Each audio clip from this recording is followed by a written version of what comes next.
Okay, hi, my name is Elizabeth Baddoo, and I'll be reading The Polar Bear's Son, retold and illustrated by Lydia Daboch. Okay.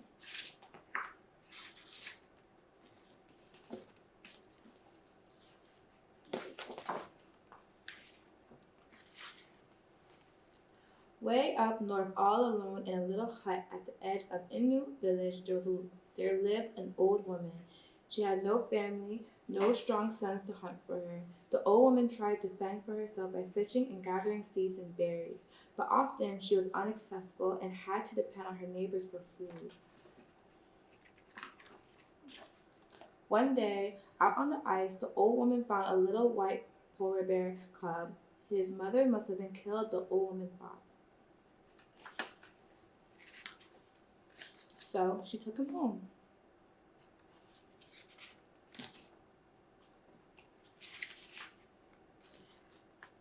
Back in her hut, the old woman fed the cub, sharing with him the little food that she had. I will call you Konaktra, she said. Konaktra, my son.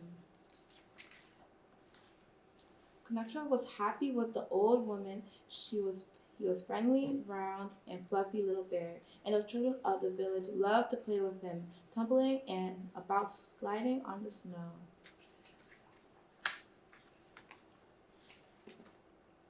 Spring, summer, and a long, dark winter passed. Konaktra grew quickly. When spring came again, he was big and strong enough to go hunting and fishing for the old woman. Soon the old woman had plenty of meat and fish to eat, furs to keep her warm, and blubber for cooking. And as is the custom of the Inuit, she shared every good catch with the bear and the whole village. Come, called the old woman proudly, there is more than enough for all of us.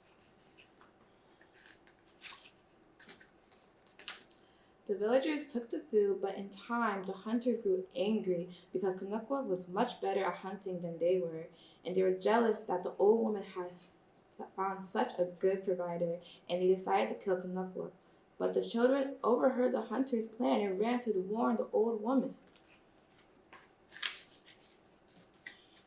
The old woman went from house to house, pleading with the villagers to spare her clever young bear. Konakwa is my son, she said. Do not take him away from me. This bear is getting too big and strong. He is dangerous, they said. We will kill him tomorrow.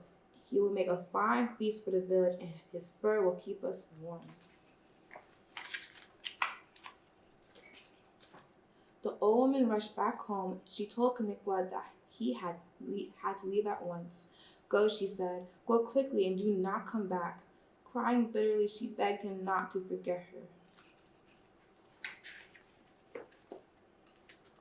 So Konakwa left. Sadly, the old woman and the children watched him disappear into the distance. Now the old woman was alone again. From time to time, when she felt very lonely and hungry, she left her hut early in the morning and went far out onto the ice. And then she called, Konakwa, Konakwa, my son. She did not have to wait long before a big polar bear came running to meet her.